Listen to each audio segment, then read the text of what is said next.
3 match সিরিজের প্রথম ওডিআইতে বৃষ্টি আইনে অস্ট্রেলিয়াকে 86 রানে হারালো বাংলাদেশ। অজিদের বিপক্ষে 21 বছর পর দ্বিতীয় ওডিআই জয় টাইগারদের। দ্বিপাক্ষিক সিরিজে প্রথমবার অলরাউন্ড পারফরমেন্সে ম্যাচ সেরা 4 বছর পর দলে ফেরা মোসাদ্দেক সৈকত। একটা জয়ের জন্য দীর্ঘ 21 বছরের অপেক্ষা। টেস্ট স্ট্যাটাস পাওয়া সব দলের বিপক্ষে একাধিক জয় থাকলেও 2005 সালের পর জয় আসেনি অস্ট্রেলিয়ার বিপক্ষে। এমন জয়ের পরে উদযাপনটা করতে হলো সাদামাটা ভাবেই। বৃষ্টিতে ড্রেসিং রুমেই উদযাপন সারতে হয়েছে তাসকিন মুস্তাফিজদের। টস হেরে ব্যাট করতে নেমে শুরুতেই ধাক্কা খায় বাংলাদেশ। সাইফ ফিরে যান দ্রুতই, তবে শান্ত ও তামিম দারুণভাবে সামাল দিয়েছেন। 6-এর উপর রান রেট রেখে 96 রানের পার্টনারশিপ গড়েন তামিম। এরপর লিটন ও শান্ত ফিরলে 140 রানে 4 উইকেট হারায় বাংলাদেশ। চাপে পড়া দলের দায়িত্ব তখন 4 বছর পর দলে ফেরা মোসাদ্দেকের উপর, সাথে ইনফর্ম ব্যাটার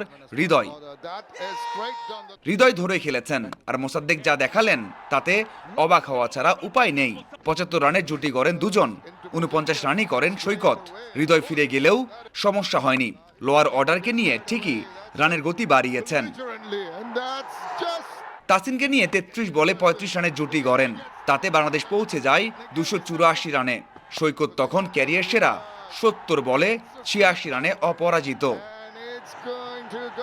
মিরপুরে যতই স্পোর্টিং উইকেট হোক না কেন 284 রান পাহাড় সম, সেটা অস্ট্রেলিয়া টের পেয়েছে শুরুতেই। ইনিংসের প্রথম বলেই তাসকিন ফেরান শটকে, পরের ওভারে লাবুশানেকে ফেরান মুস্তাফিজ।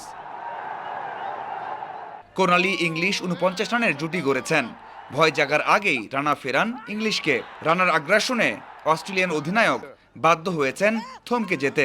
এরপর প্রতিরোধ করার চেষ্টা করলেও রানার গতি ও মোসাদ্দেকের লাইন লেন্থে টিকতে পারেনি অস্ট্রেলিয়ার অনভিজ্ঞ ব্যাটিং লাইন আপ। জয় যখন একেবারে নিশ্চিত, তখন গ্রিন জ্যাম্পাকে নিয়ে পার্টনারশিপ গড়েন। 34 রানে 35 রান তুলতে বৃষ্টি শুরু হয়। এরপর আর খেলা মাঠে গড়ানো সম্ভব হয়নি। তাতে বাংলাদেশের জয় নিশ্চিত হয় 86 রানে। 1-0-তে এগিয়ে গেল মিরাজের দল। Mazharul Islam, independent news. BCB পরিচালনায় কাজ শুরু নতুন ইসি কমিটির। নির্বাচনের দুদিনের মধ্যে জরুরি সভা ডেকে পরিচালকদের মধ্যে স্ট্যান্ডিং কমিটির দায়িত্ব বন্টন করা হয়েছে। ফ্যাসিলিটিস বিভাগের দায়িত্বে থাকছেন সভাপতি তামিম ইকবাল। ফাইন্যান্স কমিটি দেওয়া হয়েছে ইসরাফিল খসরুকে।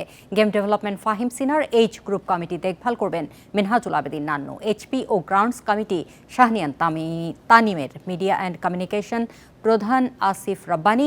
সিসিডিএম এর দায়িত্বে মঈনুদ্দিন চৌধুরী। উইমেন্স উইং দেখবেন রফিকুল ইসলাম বাবু। 7 জুন বিসিবি নির্বাচনে বিপুল ভোটে পরিচালক নির্বাচিত হওয়ার পর পর্ষদের সর্বসম্মতিক্রমে সভাপতি নির্বাচিত হন তামিম ইকবাল।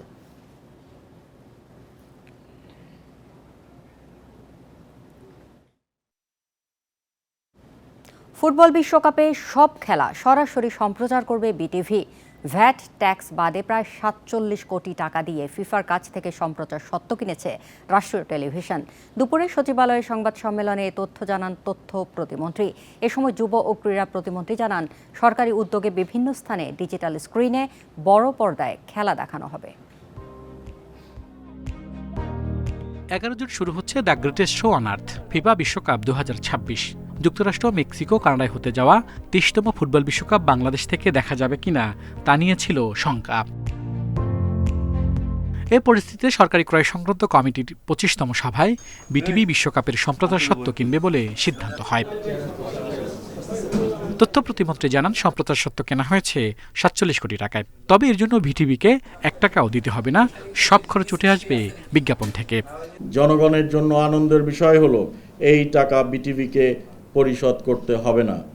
এর অর্থ আমরা telecom company, satellite TV channels, OTT প্ল্যাটফর্মের কাছে নীতিমালা অনুযায়ী অ্যাডভার্টাইজমেন্ট এবং রাইটস বিক্রি করে প্রায় সকল টাকা উঠিয়ে আনতে সক্ষম হয়েছি। যুব ক্রীড়া প্রতিমন্ত্রী জানান, সারা দেশে যে ডিজিটাল স্ক্রিন রয়েছে তাতে খেলা দেখাবে সরকার। এবং ডিজিটালি বিভিন্ন ঢাকা সহ বাংলাদেশের বিভিন্ন জায়গায় যাতে বড় স্ক্রিনে আমরা যাতে খেলাগুলো আমাদের দর্শকদের সামনে উপস্থাপন করতে পারি, সেই বিষয়ে আমাদের পরিকল্পনা রয়েছে। বিটিভি বিভিন্ন প্ল্যাটফর্মে বিশ্বকাপের সব খেলা দেখানোর পাশাপাশি বিভিন্ন অনুষ্ঠান প্রচার করবে। এবারই প্রথম বিশ্বকাপে অংশ নিচ্ছে 48টি দল। মোট ম্যাচ হবে 104টি। Al Amin Hossain, independent news, Dhaka. FIFA বিশ্বকাপ উপলক্ষে রাজধানীতে হয়ে গেল ঢাকা ফুটবল ফিয়েস্তা। জমকালো আয়োজনে প্রধান অতিথি ছিলেন ক্রীড়া প্রতিমন্ত্রী আমিনুল হক। সাবেক ও বর্তমান ফুটবলাররা বিশ্বকাপ নিয়ে নিজেদের ভাবনার কথা জানিয়েছেন। হাউজের আয়োজনে এই অনুষ্ঠানে সহায়তা করেছে যুব ও ক্রীড়া মন্ত্রণালয়।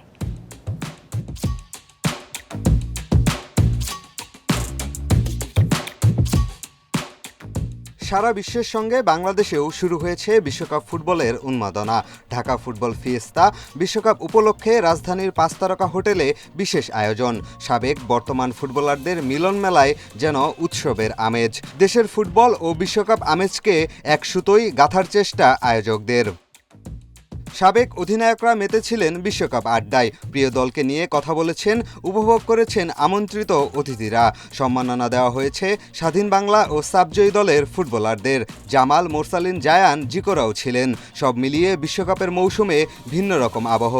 বাংলাদেশের মতো জায়গায় ফ্যানদেরকে উৎসাহিত করা, ফ্যানদেরকে একত্রিত করার জন্য ফুটবল যে ফিয়েস্তা যে কাজটি করেছে, তারা ঢাকা সহ বিভিন্ন জায়গায় তারা বড় মনিটরে আমাদের বিশ্বকাপ ফুটবলকে দেখাবে। এবং আমি বিশ্বাস করি যে স্পোর্টস মিনিস্ট্রি থেকেও এই ঢাকা ফুটবল ফিয়েস্তার সাথে সার্বিক সহযোগিতা থাকবে। 3টি প্রজন্মকে এক জায়গায় করার জন্য ডেফিনেটলি আমি ধন্যবাদ জানাতে চাই যে ঢাকা ফুটবল ফিয়েস্তাকে।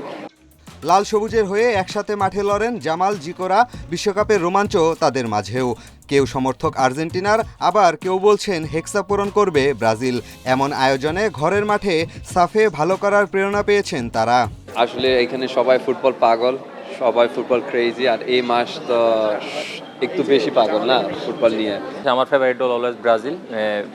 আশা করি নেইমারও স্কোয়াড আছে, যদি ব্রাজিল ওয়ার্ল্ড কাপটা জিতে তাহলে খুশি হব না। আমরা ডে বাই ডে অনেক ইমপ্রুভ করছি, তো আশা করছি আমরাও হয়তো আপনাদের দোয়া একদিন ইনশাল্লাহ ওয়ার্ল্ড কাপ খেলবো। আমাদের টিমটা এখন অনেক স্ট্রং, সো আমি আশা করতেছি আমরা সাফ ভালো করবো ইনশাল্লাহ। বাংলাদেশ বিশ্বকাপে নেই, দূর ভবিষ্যতের স্বপ্ন বোনার শুরু হয়তো এখানেই। পিয়াস সাহা, ইন্ডিপেন্ডেন্ট নিউজ, ঢাকা। এই ছিল আজকের যত খেলায়। ইন্ডিপেন্ডেন্ট টেলিভিশনের সব খবর বিস্তারিত জানতে চোখ রাখুন ফেসবুক, ইউটিউব ও এক্সে। আমন্ত্রণ পরের আয়োজন।